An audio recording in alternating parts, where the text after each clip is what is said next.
Welcome to the Working Without Waste podcast, powered by ERC Midwest, the podcast that's all about sharing ideas and stories that increase your productivity and decrease waste in your business and personal life. I'm your host, Mike Malatesta, one of the leaders here at ERC Midwest. Hey, everybody. Welcome back to the Working Without Waste podcast. And today we have a special treat, I think, because we're going to learn a lot about biology, specifically biology as it relates to treating waste and a lot of other things as well that I think you'll be surprised about. And our guest today is Tim Repas. Tim, welcome to the show. Thanks for having me, Mike. It's my pleasure. And let me tell you a little bit about Tim, and then we're going to get into this thing. So Tim is the president of Fixed Earth. And his company, Fixed Earth, uses microscopic tools to do everything from removing difficult pollution all the way to enhancing the growth of forests and improving water quality. Thinking small to overcome big challenges is how they put a visual to the work they do. Fixed Earth specializes in 4 focus areas: remediation, ecosystem restoration, agriculture, and client-driven research. Recently, Fixed Earth won the Global Water Council's Fall 2020 Technology Challenge using their PFAS degrading microbes to tackle one of the newest and potentially widespread risks to our drinking water supply. Their remediation solutions also target organics, halogenated organics, salinity, and inorganics. So with that, Tim, welcome again. And I do want to let everybody know that I became aware of Tim because of this award that the Global Water Council bestowed upon he and his company. When I read about it, I was so intrigued because PFAS is a very big issue. And for those of you who don't know what it is, you soon will.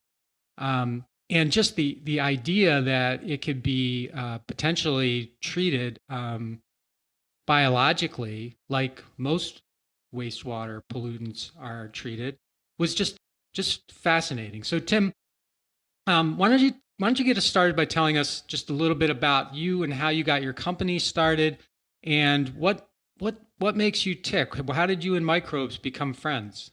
Yeah, that's always, sometimes I wonder that myself, right? You kind of wake up and wonder how you got to where you are. But I mean, for us, this has been a long time in the making.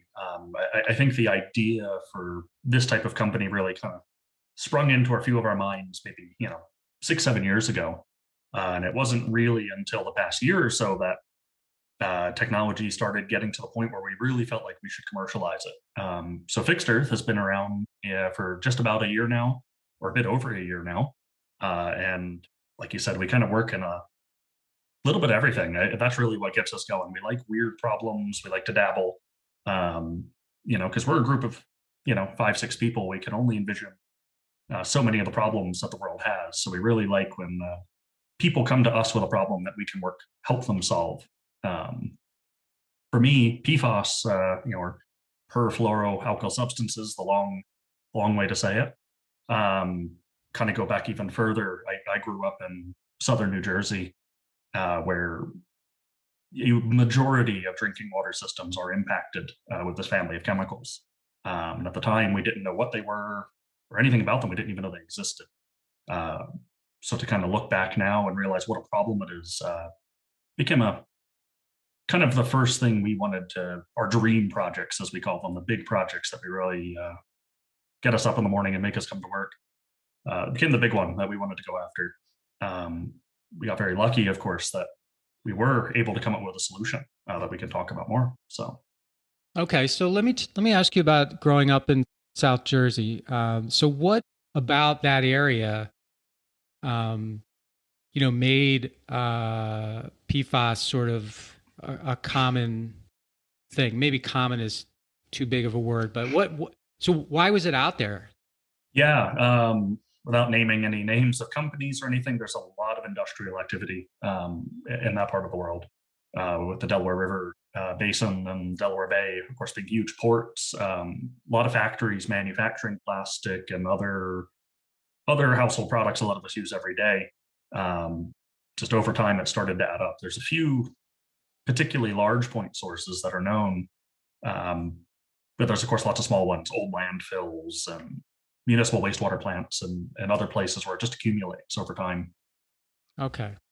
And um, you mentioned large sources. So you often read about firefighting foam being a large source of PFAS. What other types of industrial activities generate PFAS or have PFAS as part of their the chemicals in their process? Yeah, it's actually kind of when you go through the list, it's kind of astounding, even when you consider how many things in your household likely contain PFAS.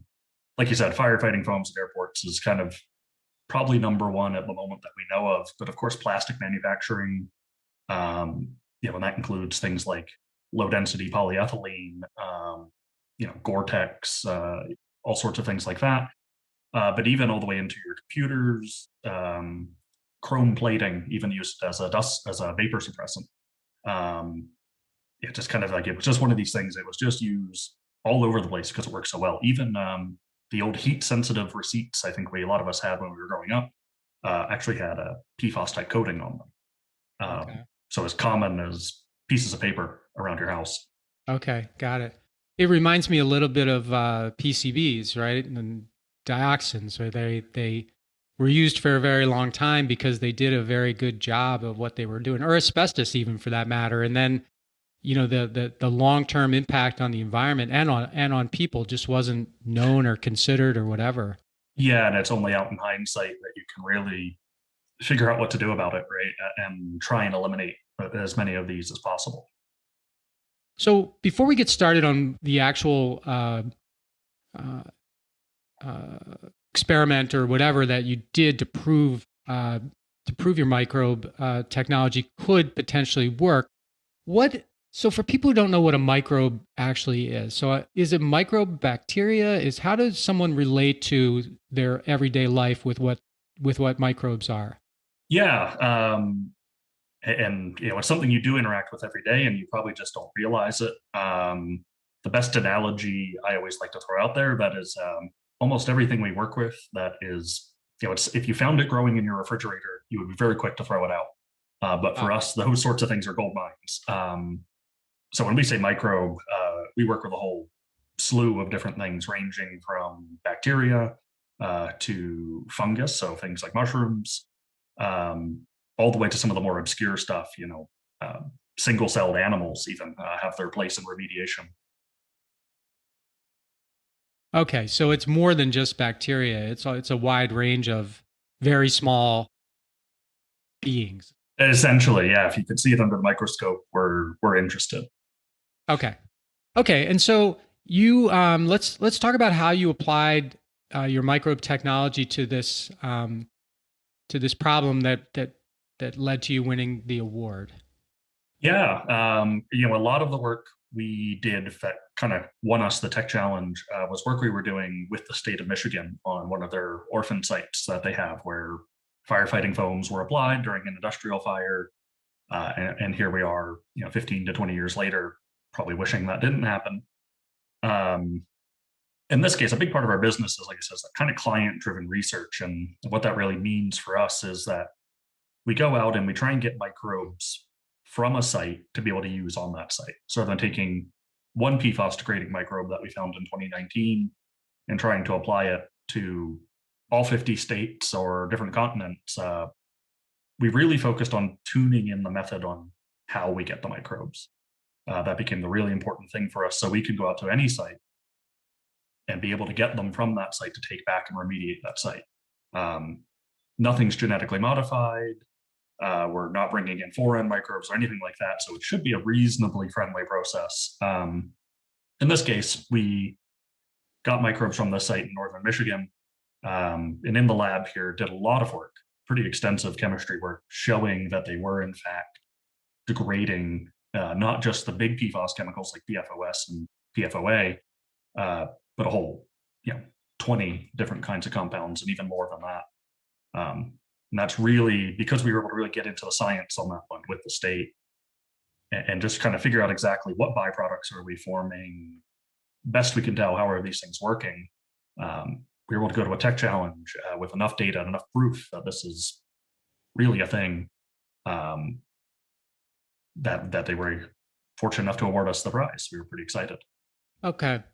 So you found the microbes, or you harvested the microbes from a site that had PFAS contamination from putting out a fire many years ago. So how did so? I mean, are you playing in the dirt? What do you give us an idea of what are you doing to get? In some ways, I'm still 6 years old. I still get to make mud pies and play in the dirt. It's pretty great. How the fine print of how we get them, of course, is pretty closely guarded secret, because at the moment we seem to be the only people who figured it out, and that's our edge. So we have a pretty well established process we've been developing for a couple of years now. There's some in-house methods we've developed to help us do that. Different color changing tests and some visual things that help us know that we've got the right microbe. There's a great analogy someone once told me a long time ago. If you fill an auditorium with people, how do you pick out which one plays the violin? So in this case, you have a clump of dirt with 80 billion microbes in it. How do you pick out the one that can break down PFAS? So that's really our business model, I guess. And so were the microbes that you found that you ended up using in the challenge, because was there something related to the fact that they were already exposed to this PFAS? So over time they had organically developed some appetite for, I don't know what the right word is, appetite? Yeah, kind of adapt, right, to be able to degrade that pollutant. Best we can tell at the moment, that isn't a requirement for finding these microbes. We have found them at some places where foams and things haven't been used. It's a little harder, of course, to do that at places where you don't have a pre-exposure. But yeah, it's hard to tell at the moment. We're still kind of learning in that forefront if that's a necessary step. Or do those microbes work better than ones that come from other places? Okay. And generally speaking, would it be fair to say that whether it's PFAS or some other type of pollutant, in this case, if you find something that's already been exposed to it and survived or thrived, you're probably onto something that could be used, in multiple different. Well, it could be widely used. We think we don't know just yet. Like I said, we've been trying to focus on the site-specific model. Okay. So if we took a microbe we've isolated from northern Alberta and stick it in the Everglades in Florida or something, just how well would it perform? Because here we are taking it from an environment that's minus 30 pretty routinely and putting it in 100-degree heat. It may not be too happy. Okay. And microbes are used widely, right? I mean, in water treatment, let's say, for sure. I mean, you said they're everywhere, but they're actually used in a lot of water treatment technology for like sewage treatment plants and stuff like that. Correct? Yeah, very, very commonly. Pretty much every time you put something down your sink, it goes to a biologically active system at some point, be that an aerated pond, anaerobic sludge system. Almost all wastewater systems will use biology of some sort to make cleaner water going out the other side. Yeah. Okay. And so with the tech challenge, what did you have to demonstrate to win? What actually happened? Yeah. So it's you kind of go into it and tell them what you do, more or less. So initially, there's an online application. You tell them, the elevator pitch, and then that turns into an hour-long kind of interview with them, talking about what you do, how you do it to the best you can say, and providing data to kind of prove that you're not crazy. So, I mean, especially in the world of PFAS, if you go even the Wikipedia page will say that generally PFAS isn't biodegradable. So we were kind of coming into this. Not? Yes, it's almost. Okay. It's actually been one of the biggest challenges for us to overcome as a company. Is kind of marching in and saying, we can break down this thing that every resource out there says you can't break down. So you get laughed out of a room pretty frequently. You kind of get used to that after a while, and you hope for the friendlier people that will hear you out and give you the chance to talk through all the data you've accumulated over the couple years now. Okay. Okay. So yeah, it's pitching to them and explaining to them what you do, and even a little bit about your business and what kind of business you are, and that sort of thing. It was like I said, an interesting opportunity to really work directly with some of the sponsoring companies like A.O. Smith. Okay. So where do you go from here? So you've won with this particular project, and I know you work on a wide range of projects, and I want to kind of get into that afterwards. But so you won the challenge. You've made some demonstrative, or you've produced some demonstrative evidence that this could be a solution. And I say could because I think we talked before about, nothing's guaranteed here yet, but where does it go from here? Yeah, and like we said, right, it's doing something in the lab is sometimes easier than trying to do it in the real world, right? I can't control rain and sunshine, as nice as that would be. So our big step is moving to the field. We want to get this out of the beaker sitting on my desk to an actual field site and show that PFAS biodegradation doesn't just happen in that little controlled perfect world in the lab, but can also happen outside. And recently, just today, even we're still hashing out the details. It looks like we will be heading to Michigan to do that within 2 weeks. We will heading out to finally get some microbes on the ground and see if we can make it work. We have a nice test plot planned out with the state, and get across the border with all this COVID stuff. It'll be a little exciting, but we'll figure it out. So. And is that going to be a water matrix then? You'll be using it in water or soil or what? This site's a bit of both. It's mainly a groundwater problem, though. Okay. And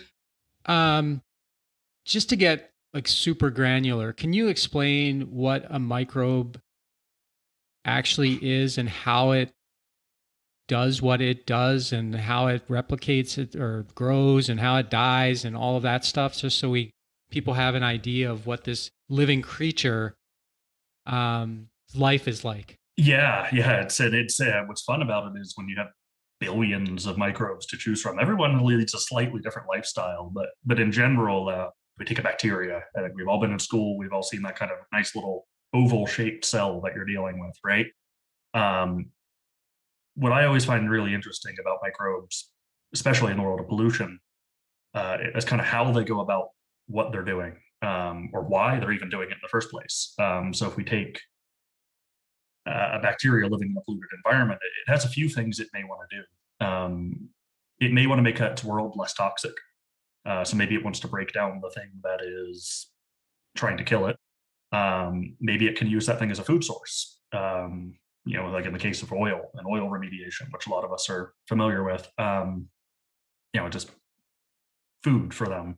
Or it just may be happenstance that you happen to break down this pollutant. Maybe the microbes make a catalyst for something else that also happens to break down, or biotransform arsenic or something. So you kind of have to look at it that way. And it's going to depend on the pollutant, the microbe, and so many other things. And that's, again, what I always find really fascinating about this line of work is even within one pollutant, let's take PFAS, the microbes might be breaking it down for different reasons and via different mechanisms. So again, that to me is always just really interesting. The other question we're also working on answering, and we're getting closer, is where does this happen? In some microbes, these things actually happen outside the cell. So you can imagine digesting your lunch on the other side of the room, right? It's kind of this weird concept to us as people where everything's internal. But in the world of microbes, a lot of this actually happens outside their body, because they can't import, think about microbes that eat leaves or dirt. They can't import a whole leaf into their cell. So they actually have to break it down into food outside the cell and then bring the pieces in. Or in the case of a small chemical like PFAS, are they importing it into their cell, integrating it there? That's a question we hope to answer within a year, and figure out exactly what is the enzyme or the mechanism by which that's happening. And Is there a Okay. way to work with that in a world of water treatment or something? Okay. So if I'm following you right, you're saying that, a microbe may actually ingest something or it may excrete something to first to make something ingestible to it or to something else later. Yeah, the best example, mushrooms, great example. You find them growing on a piece of wood or something. Obviously, they're not able to ingest that piece of wood, so they'll put enzymes and little machines out into the world essentially to break that down into its base chemicals that they can import and use for energy. Okay, okay. So maybe into like cellulose or something. I don't know. Yeah, or just sugars or something that they can then bring into their cell and digest. Ah, It's always a bit, I view it as gambling, right? Because, like I said, you're digesting your lunch on the other side of the room, yeah. hoping someone else doesn't get to it first. It's kind of a That's fun. that's pretty cool. Huh. So, okay. Um I'm still trying to wrap my head around how that's I hadn't thought about that before how they could do something on the outside to do something on the inside. That's really It's a whole different worldview compared to what we're used to as yeah. mammals, right? Yeah, Right. Right, right, right.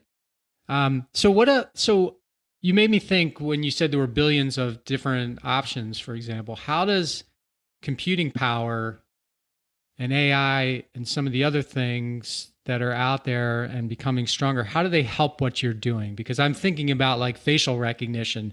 There's, billions of different faces and it's not easy to like figure out, well, it's easier now with AI to figure out how to make good facial recognition software for or solve very complex mathematical equations. So that's what this sounds a little bit like, a biological mathematical equation. yeah, sort of. The main place Chemical too. I use it at the moment is kind of once we have our microbes is the question of who are they, right? So I mean, they all look like white blobs on a petri plate at a point, right? So you're kind of by Right. eye or even under the microscope, often you have the faintest idea who you're actually working with, because we don't want to work with something that's nasty by mistake or something. So we will try and figure out through sequencing and things like that who are we dealing with on the other side. So we know we're working with something that's reasonably friendly, and of course, just knowing who it is. There's obviously value in being able to track what you're working with and not just say, Yeah. here's a jar of mystery stuff. We hope it works. That doesn't do anyone any good. So we will use that DNA sequencing, and it's amazing with technology and how that's evolved, how fast and cheap something like DNA sequencing is now, and Oh, how fast you could take a groundwater sample uh, with those billions of microbes in it, send that off to a lab for $500, and within a week or so, they send you back a result of everyone who's in that sample, even the stuff that no one's even grown before. They can say, "Here's the DNA sequence for something we don't know what it is," and that to oh, me is just incredible, right? hmm. It sounds like there's a blockchain coming for keeping track of microbes, A eventually. matter of time until Bitcoin or something gets Yeah. involved, right? Yeah. Yeah, yeah, yeah. So let's switch gears for a second while with the little bit of time we have left and talk about how you are using microbes in, to enhance plant growth or in agriculture, some of the other uses and what happens there differently than what's happening in a waste application, for example, or pollution application. Yeah, in this case, a lot of our plant-based work is some of the stuff the company was originally built on. Something I've been doing probably the longest, 10 plus years now, was my original research and introduction into the microbe world, more or less.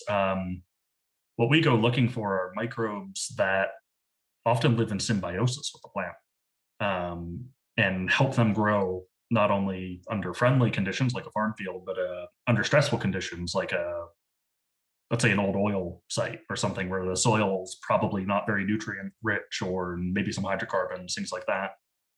Um, so going and looking for those microbes that help plants grow under these conditions. What's nice is the microbes that often help plants reclaim old oil field sites are also the same ones you can use for agriculture. It's the same idea, just applied in a different market. Um, this year, 2021's first year, we're really getting the chance to scale up our agriculture work beyond turf and kind of pseudo agriculture, I guess you could call it, all the way to an actual crop. We just were awarded some funding with some local nonprofit organizations to work with local farmers here in northern British Columbia to take this idea of getting local microbes to help plants grow from healthy ecosystems adjacent to farm fields and taking them back out and applying it to berry crops, and seeing if we can enhance the speed at which those berry crops establish or the quality of the berry that's output. So can we take some of these microbiological tools and apply it to our food, even our food chain? Right. But we're also applying that idea. We've got some really neat pilots going on up here. I'm pretty excited for where we're trying to establish native plants on old oil field sites that are currently being reclaimed and decommissioned, rather than just putting out something really competitive like fescue or something, which makes it really hard for the native trees to eventually come back. Can we go out and put the seeds or saplings of these native species and have them actually stick? Not where 60% of them die in the first year. Can we use soil biology to make it 80% survival rather than 20 to 40, which is pretty common. Oh, got it. Wow, it's like everywhere you look, there's a potential application in the environment. That's why I love it. It's just trying to think outside the box and how can we apply these tiny invisible things to fix weird macroscopic problems. So. Right.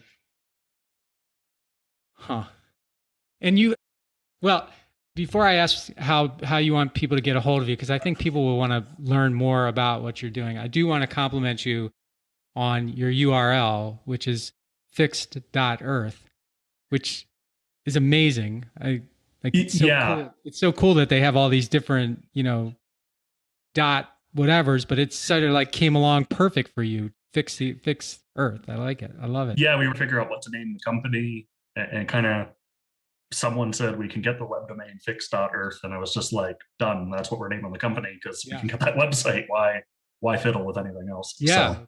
Perfect. It's perfect. So how do people get in touch with you, Tim, if they want to connect?